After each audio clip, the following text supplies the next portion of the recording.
Einstein declared, "The world will not be destroyed by those who do evil, but by those who watch them without doing anything." Our next speaker, Reiner Braun, wrote the book on Einstein and peace. He has spent a lifetime doing something about the evils of war. He is the executive director of the International Peace Bureau, one of the world's oldest peace federations, with 2 Nobel Peace Prizes to its credit, and 11 Nobel Peace Prize laureates who have been its members. Einstein also said, "Peace cannot be kept by force. It can only be achieved by understanding." To increase our understanding, I am proud to introduce Reiner Braun. Thank you, Michael.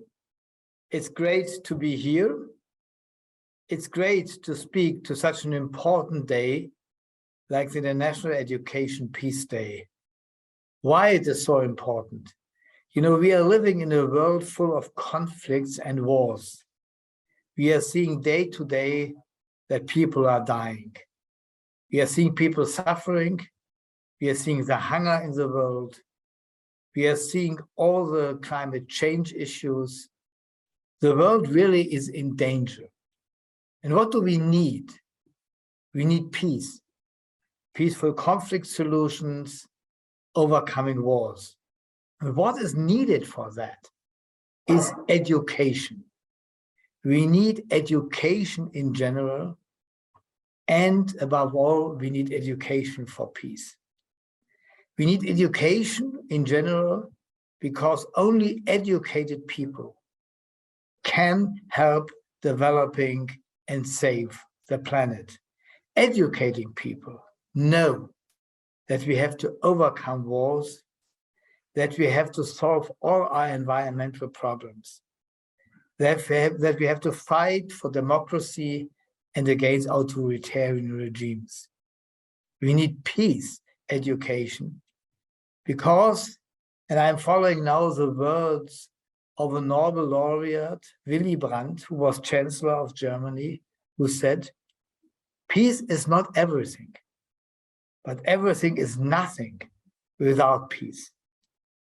So educating for peace means educating for nonviolence, educating for nonviolence behavior, educating for prevention, educating for understanding the others, and see that it's great when the other has another color, another behavior, another sex. Only these common living together, this common understanding that we are living together in one world, that is a huge challenge for peace education.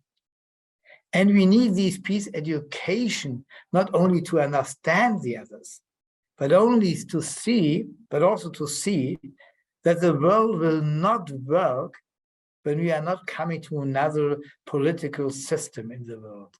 A system which puts the politics of common security in the middle point. And this means that we always have to accept not only the security interests of our country, but also the security interests of the so-called opponent or enemy. Security is only possible in a double pack of both sides. This is the education process.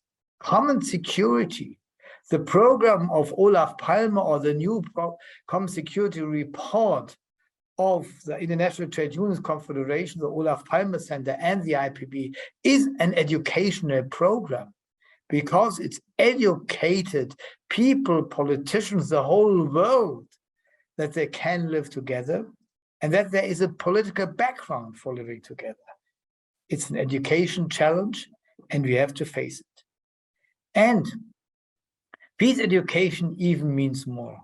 Peace education means to understand that the world is too small for wars and to live without wars. This would be the historical development. To overcome the institution wars, it's the maybe biggest challenge for the world community. And this happens in a time where the world can destroy themselves by nuclear weapons. To educate about the danger and the destructive of nuclear weapons is a key challenges for education. To show again and again what Hiroshima means is education that we need today. And we need this education from the kindergarten over schools to university.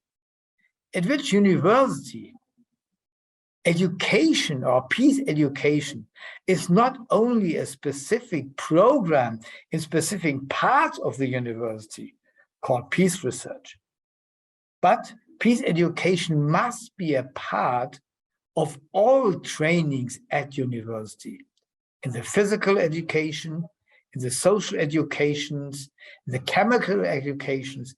Everywhere we need peace education as a part of this education.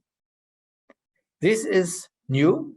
This is absolutely needed, that we only then we can overcome the institution war.